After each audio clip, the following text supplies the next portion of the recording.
ತುಂಬಾ ಒಳ್ಳೆಯವಳು, ವಿದ್ಯೆ ಬುದ್ಧಿ ಕಲಿತವಳು, ಗೆಳೆತನ ಉಳಿಸುವಳು, ಸ್ನೇಹಕ್ಕೆ ಪ್ರೀತಿ ತುಂಬುವಳು, ಮುದ್ದಾದ ಮನಸ್ಸಿದ್ದವಳು. ಇವಳೇ ನಮ್ಮಕ್ಕ ಶೋಭಾ. ಪೂಜಕ್ಕನ ಬಗ್ಗೆ ಹೇಳ್ತೀನಿ. ಪ್ರೀತಿ ತುಂಬುವಳು, ಸ್ನೇಹ ಕೊಟ್ಟವಳು, ಒಳ್ಳೆತನ ಕಲಿತವಳು, ಮುದ್ದಿನಿಂದ ಮಾತನಾಡಿಸುವಳು, ಯಾರಿಗೂ ದ್ರೋಹ ಮಾಡಲಾರದವಳು. ಇವಳೇ ನಮ್ಮಕ್ಕ ಪೂಜಾ.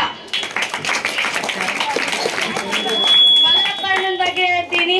ವಿದ್ಯೆ ಬುದ್ಧಿ ಕಲಿತವನು, ಒಳ್ಳೆತನದಿಂದ ಇದ್ದವನು, ತಂಗಿಯಂದಿರಿಗೆ ಪ್ರೀತಿ ಕೊಟ್ಟವನು, ಯಾರಿಗೋ ಕಷ್ಟ ಬಂದಾಗ ಮುದ್ದಿನಿಂದ ಮಾತನಾಡಿಸುವವನು. ಇವನೇ ನಮ್ಮಣ್ಣ ಮಲ್ಲಪ್ಪ.